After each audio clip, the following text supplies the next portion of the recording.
47 days. 47 days.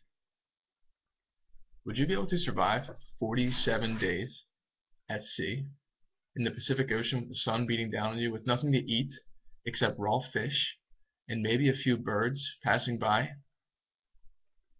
It's hard to imagine. No fresh water and no food. Yet, this is only one part of the amazing true story of Louis Zamperini, as told in perhaps my favorite nonfiction book of all time, Unbroken by Hillenbrand.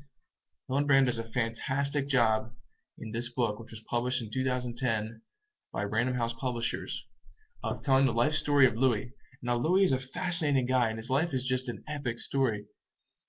Besides being an Olympic athlete and running in the 1936 Olympics, and besides being a World War II hero, his whole story is incredible. He started as a kid, really as a juvenile delinquent. He was into drinking and smoking as a young teenager, and he was failing school.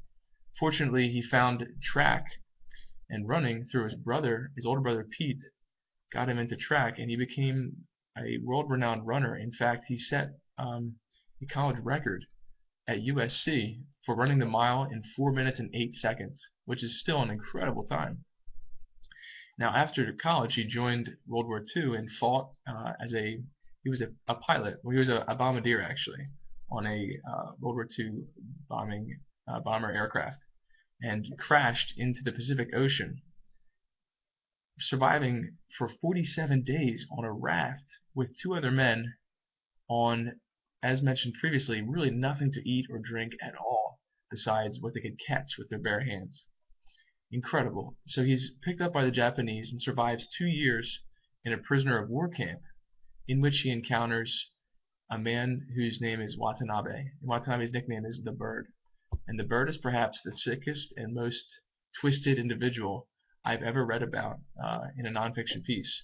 So I want to read for you a brief excerpt here from the story that describes the Bird punishing and beating Louis.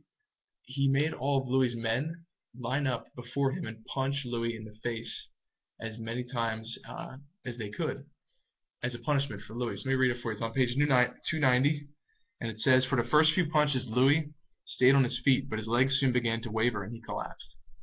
He pulled himself upright but fell again with the next punch, and the next. Eventually he blacked out. When he came to, the Bird forced the men to resume punching him, screaming, 'Next, next, next!' In Louis's whirling mind, the voice began to sound the tramping of feet. The sun sank. The beating went on for some 2 hours, the Bird watching with fierce and erotic pleasure. The victims had to be carried to the barracks. Louis's face was so swollen that for several days he could barely open his mouth. By Wade's estimate, each man had been punched in the face some 220 times. So Louis overcame this obstacle, and I don't want to ruin the ending for you to reveal to you like how he survived all this and how he got through it.